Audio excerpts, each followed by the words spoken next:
महत्त्वाची अपडेट, समृद्धी महामार्गावर अंबादास दानवे आणि अब्दुल सत्तारांची भेट झालेली आहे। अब्दुल सत्तार आणि अंबादास दानवेंची गळाभेट पाहायला मिळाली आहे। काल अब्दुल सत्तार यांनी भाजपावर टीका केली होती। अब्दुल सत्तार समृद्धी महामार्गावरून मुंबईला जात होते आणि त्याचवेळी अंबादास दानवे सुद्धा समृद्धी महामार्गाने शिर्डीसाठी चाललेले होते। यावेळी दोघांनी एकमेकांची भेट घेत गळाभेट घेतली आहे आणि या भेटीमुळे राजकीय वर्तुळामध्ये चर्चांना बरंच उधाण आलंय। या संदर्भात आणखी जाणून घेणार आमचे प्रतिनिधी सुमित पवार आपल्या सोबत आहेत। सुमित, सत्तारांची कालची वक्तव्य आपल्या सगळ्यांना माहिती आहे आणि त्यानंतर ही होणारी भेट आपण प्रेक्षकांना दाखवतोय। भाजपवर जोरदार टीका करणारे शिंदे सेनेचे नेते अब्दुल सत्तार आज ठाकरे गटाचे नेते अंबादास दानवे यांची गळाभेट झालं दिसून आलेलं आहे। या अनपेक्षित भेटीमुळे राजकीय वर्तुळात विविध चर्चांना आता उधाण आलेलं आहे।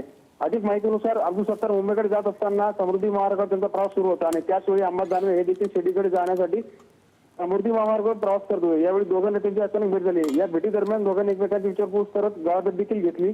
या भेटीचे फोटो आणि व्हिडिओ सध्या समोर आल्यानंतर राजकीय चर्चेत विविध तर्कवितर्क लावले जात आहे। मात्र ही केवळ प्रवासादरम्यान सदिच्छा भेट असल्याचं सांगितलं जात आहे।